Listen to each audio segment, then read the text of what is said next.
날씨가 많이 추워졌죠. 예, 오늘 뭐 더 춥다고 그러는데 또 옷 따뜻하게 잘 입으시고 감기 들지 않도록 조심하시고, 예, 마스크만 써도 굉장히 예방이 많이 된대요. 그래서 마스크 꼭 착용하시면 좋겠습니다.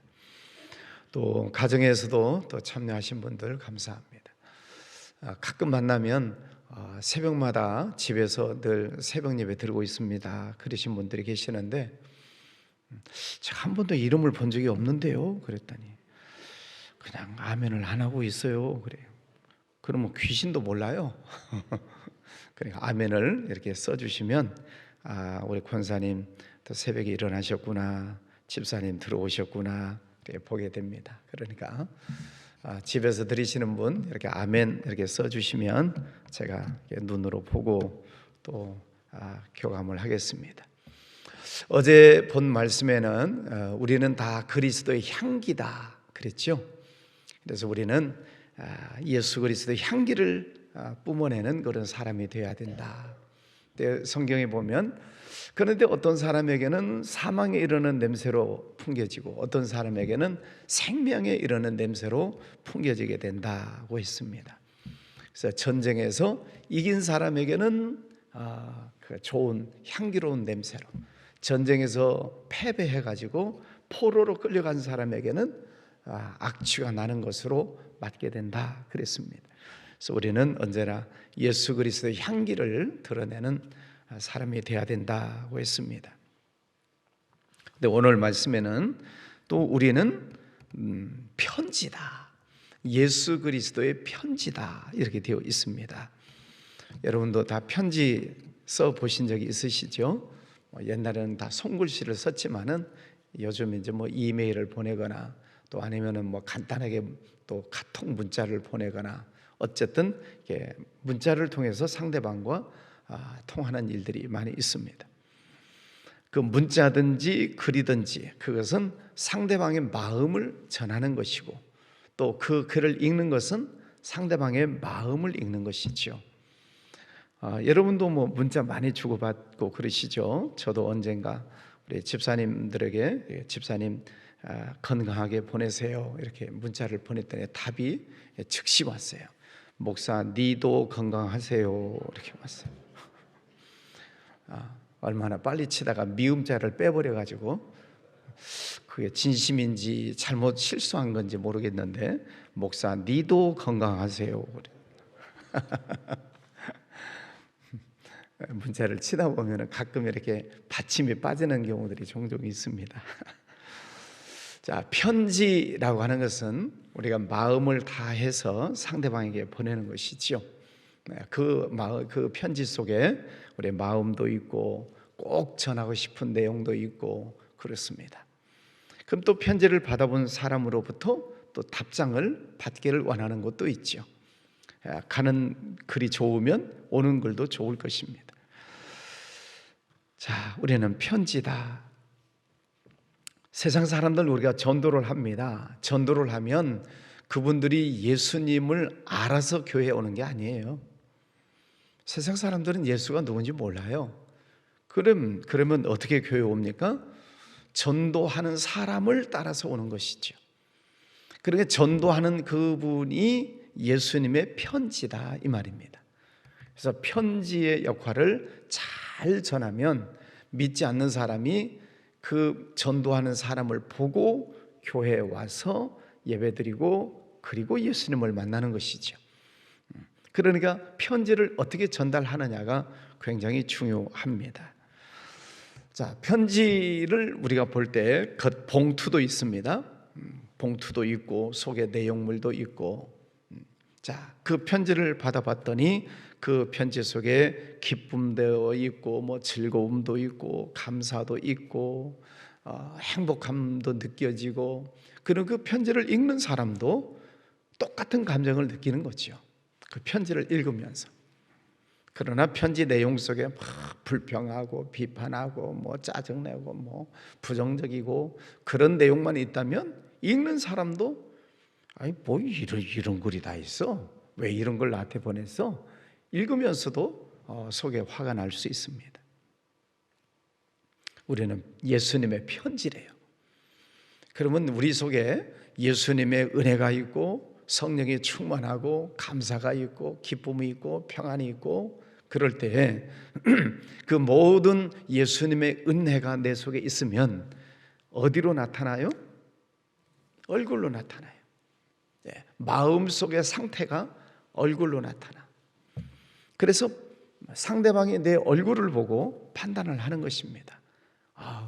요즘 당신 얼굴을 보니까 왜 이렇게 환합니까? 무슨 좋은 일이 있어요? 아유, 오늘 생기가 넘치네요. 얼굴을 보고 속을 판단을 해요. 뭐 의사분들도 그러잖아요. 뭐 얼굴을 보고 속을 판단하고 그렇듯이. 여러분 언제나 성령이 충만하시기를 바랍니다. 성령의 충만함을 우리는 늘 사모해야 돼요. 그 크신 하나님의 사랑 말로 다 형용할 수 없듯이 우리 속에 늘 하나님의 은혜를 사모하고 또 성령 충만함을 사모하고 하나님의 말씀을 들을 때 읽을 때 우리가 말씀을 읽고 또 찬송하고 기도하고 또 교회 안에서 열심히 또 봉사하고 또 전도하고 그럴 때 우리 영이 건강하면 우리 영이 충만하면 얼굴로 나타난다는 거지. 성경에 보면 뭐 저도 그런 적은 없었고 여러분도 그런 적은 없습니다만은 모세가 얼굴이 정말 햇빛처럼 빛이 난 때가 있어요. 예수님도 변화산에서 얼굴이 정말 태양처럼 빛이 나는 때가 있었어요. 그래서 모세 얼굴이 너무 밝아서 사람들이 모세 얼굴을 쳐다보지 못할 정도가 돼서 수건으로 이렇게 가리고 내려왔다. 얼마나 얼굴이 빛이 환했으면. 저도 뭐 평생에 그런 적은 없는 것 같지만 어쨌든 우리 심령 속에 성령이 충만하면 얼굴 속에서 그런 광채가 난다는 것이죠. 뭐 예수님처럼 모세처럼 우리가 그렇게 광채 날 수는 없겠습니다만은 그러나 다른 사람이 우리 여러분의 얼굴을 볼 때 요즘 얼굴이 참 좋아 보이십니다. 아유, 무슨 좋은 일이 있으신가 봐요. 뭐 그런 정도는 상대방들이 느낄 수 있잖아요. 그러려면 성령이 충만해야 된다 하는 것입니다. 6절에 보면 마지막에 영은 살리는 것이니라. 우리 속에 영이 있어요. 성령이 우리 영에 은혜를 주실 때, 그래서 우리 영이 성령으로 충만할 때 그 영이 나를 살리는 것입니다. 내 심령을 살려요. 그럼 내 심령 속에서 기쁨이 나오고 범사에 감사하고 항상 기뻐하고 언제나 감사 찬양 영광이 나타나는 것이죠. 영은 살리는 것이니라. 영이 살려면 양식을 잘 먹어야죠. 뭐 육체하고 똑같습니다. 하나님의 말씀인 양식을 잘 먹어야 돼요. 말씀을. 또 영적인 호흡인 기도 생활도 열심히 하고 또 운동도 열심히 해야 되고, 운동하는 것은 우리가 열심히 봉사하고 충성하는 것이니까 그럴 때 내 영이 살리는 것입니다. 영이 죽어 있으면, 내 영이 잠자거나 내 영이 죽어 있으면 하나님의 말씀을 못 듣습니다. 영이 잠자고 있으니까 안 들리는 거예요. 영의 양식인 하나님의 말씀이 안 들리면 내 영이 점점 말라가는 것이고 점점 죽는 것이지요. 그래서 내 영이 늘 깨어 있어야 된다. 주님께서 늘 깨어 근신하여 기도해라. 늘 깨어 있어라. 여러분의 영이 늘 깨어 있다라고 하는 것은 하나님의 말씀을 듣고 예배드리고 찬양하고 기도하고 늘 주님과 가까이 하는 삶을 사는 것입니다. 요한복음 15장 2절 말씀, 무릇 내게 붙어 있어. 하나님께 늘 붙어 있는 삶을 살면 하나님으로부터 생명이 늘 공급되잖아요. 가지가 몸체에 붙어 있으면 그 영양분이 늘 공급이 돼서 가지에서 열매가 저절로 열리듯이, 여러분 늘 하나님 앞에 붙어 있다는 것은 예배 시간을 열심히 참석하는 것입니다. 열심히 시간 날 때 성경 보고 열심히 기도하고, 그게 하나님과 붙어 있는 삶이고, 그러면 이 사람은 과실을 많이 맺나니 나를 떠나서는 너희가 아무것도 할 수 없다. 하나님께 붙어 있는 삶, 내 영이 살아있는 것, 그것이 중요한 것입니다. 17절 말씀에 보면 주는 영이시니 주의 영이 계신 곳에는 자유가 있느니라. 예수님은 자유롭게 사셨던 분이에요. 바리새인의 핍박이 있어도 예수님은 자유로우셨어요. 정치적인 핍박이 있어도 자유로우셨어요. 로마 군인들이 와서 예수님을 묶어가고 예수님을 때리고, 그래도 예수님은 자유하신 분이에요. 주의 영이 계시는 곳에는 자유함이 있느니라. 우리의 영이 성령으로 충만하면, 주의 영이 우리 속에 충만하게 임하시면 우리 속에 진정한 자유가 있어야 된다는 것입니다. 그 자유가 무엇으로부터 자유예요? 환경으로부터 자유. 환경은 힘들고 어려운 일이 있을 수 있어요. 그런데 성령이 충만하면 우리 속에 자유함이 있다는 거죠. 그게 하나님의 은혜 아니겠습니까? 그러니까 사도 바울이 전도하다가 매를 맞고 감옥에 갇혔어요. 얼마나 몸이 아프겠습니까? 그런데도 그 속에 자유함이 있으니까 밤중에 일어나서 찬송하고 기도했다. 그래서 감옥문이 열렸. 우리가 잘 아는 말씀입니다. 주의 영이 계시는 곳에는 자유함이 있느니라. 경제적인 어려움이 있을 수 있습니다. 또 육체적인 질병이 있을 수 있습니다. 여러 가지 문제가 있을 수 있지만은, 그러나 성령이 충만하면 자유함이에요. 우리 속에 기쁘고 감사하고 평안하고, 문제가 없다는 뜻이 아니라 문제가 있어도 내 안에 자유함을 누리는 것입니다. 이것이 진정한 예수님을 믿는 사람의 모습이에요. 정말 예수님을 잘 믿는 사람은 평안이에요. 평안. 밖에서는 폭풍우가 몰아쳐도 늘 평안한 것. 오늘 주의 영이 거하시는 곳에 자유함이 있다고 그랬습니다. 성령이 바람처럼 움직이신다. 바람은 안 보여요. 그런데 그 바람이 부는 곳에는 나뭇가지가 흔들리고 낙엽이 굴러가고, 바람이 부는 곳에 펄럭이는 일들이 있습니다. 성령이 우리 안에 바람처럼 들어오실 때 우리 속에 움직임이 일어나는 거죠. 그래서 기쁘고 감사하고 찬양하고 봉사하고 헌신하고, 이런 움직임들이 일어나는 거예요. 또 성령의 바람이 더 크게 불면 방언하고 통역하고 치유의 역사가 일어나고 기적이 일어나고, 바람이 더 세게 불면 큰 일들이 보이듯이. 그래서 우리가 늘 추구해야 될 것은 성령 충만함. 주의 영이 거하시는 곳에 자유함이 있느니라. 죄로부터의 자유, 사탄 마귀로부터의 자유. 사탄을 늘 이기는 것이죠. 사탄이 없다 그런 뜻이 아니에요. 사탄의 공격이 늘 있어요. 예수님한테도 달려들어서 시험을 하는데 사탄의 시험과 공격이 늘 있지만, 그러나 예수님 이름으로 사탄아 물러갈지어다. 예수님 이름으로 어둠의 영은 떠나갈지어다. 담대하게 물리치는 것입니다. 그 자유함, 두려움에서 자유함을 얻는 것입니다.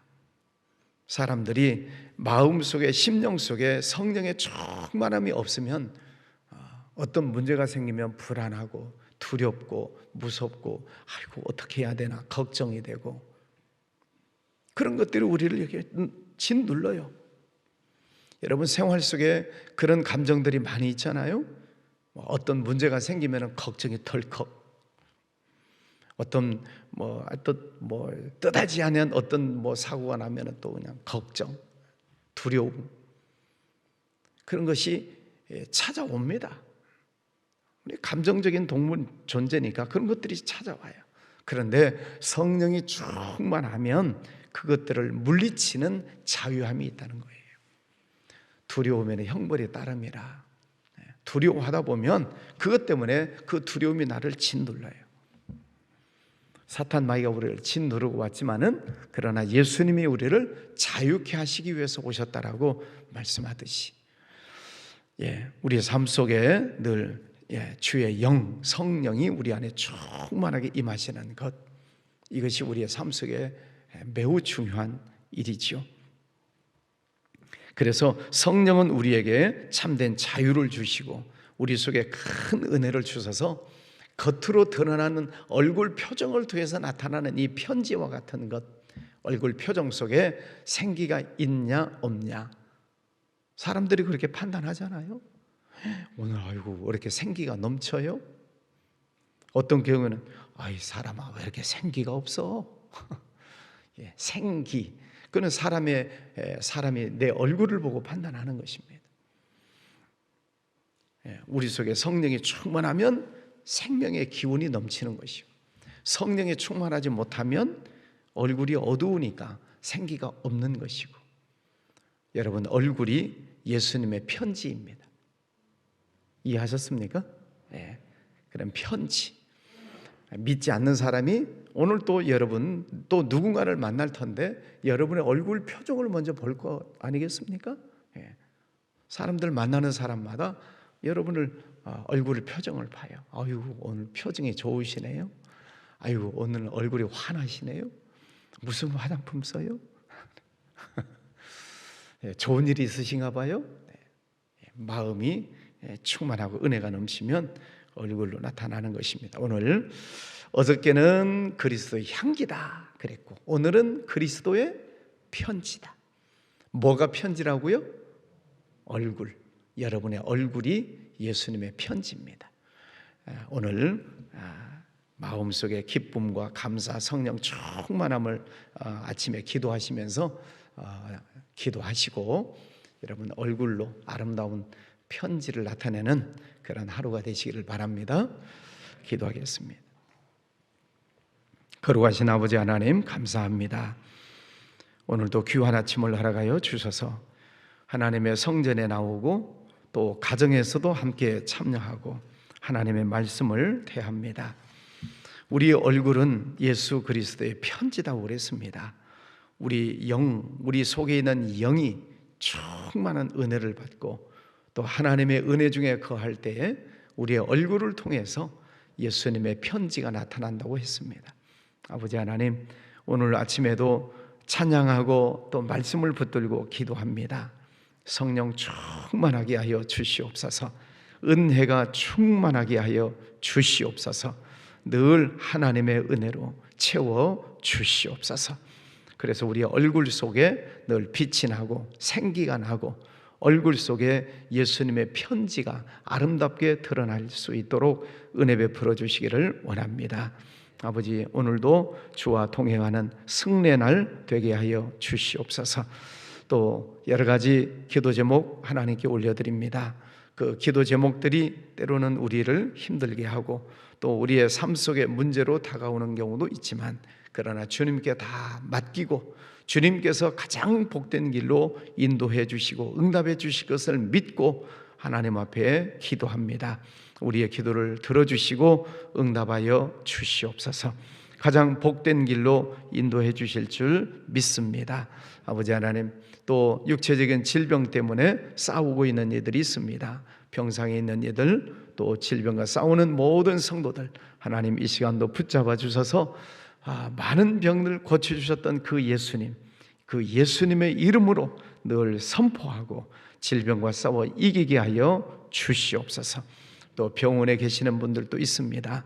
하나님께서 이 시간도 찾아가 주셔서 아픈 곳곳마다 우리 주님 손으로 쓰다듬어 주시고 성령의 기름을 부어 주시옵시고 병상에서 일어나고 회복되고 또 퇴원하고 주님 성전에 다시 나올 수 있기까지 주님께서 그 발걸음을 인도해 주시기를 원합니다.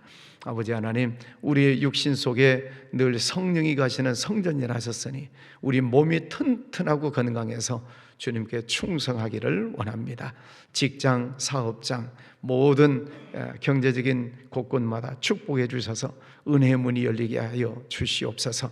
하는 일들마다 잘되게 하여 주시옵시고 가로막는 것들, 더러운 것들, 악한 것들 예수 이름으로 물리치고 승리하게 해주시기를 원합니다. 물질로도 하나님께 영광 올려드릴 수 있도록 물질의 문을 열어 주시옵소서. 가족들, 자녀들 가는 길을 축복해 주시고 어디에서나 우리 주님과 동행하며 승리의 삶을 살아갈 수 있도록 가족 모두를 지켜주시기를 원합니다. 대통령, 여야 정치인들, 하나님께서 그들을 붙잡아 주셔서 하나님의 뜻을 잘 찾아가게 하여 주옵시고, 하나님 앞에 무릎을 꿇고 겸손하게 백성들을 섬겨나가는 이들 되게 해주시기를 원합니다. 정치가 안정되고 경제가 회복이 되고 또 남북 관계도 하나님 은혜로 통일이 되어서 이 땅 이 민족이 전 세계 민족 열방을 향해 복음을 전하는 선교 국가로 세워주시기를 기도합니다. 해외에 나가 있는 선교사님들 늘 영육간에 붙잡아 주시고 선교하는 곳곳마다 주님의 나라가 확장되게 하여 주시옵소서. 오늘도 주님과 동행하기를 원하옵고 예수님 이름으로 기도하였습니다. 아멘.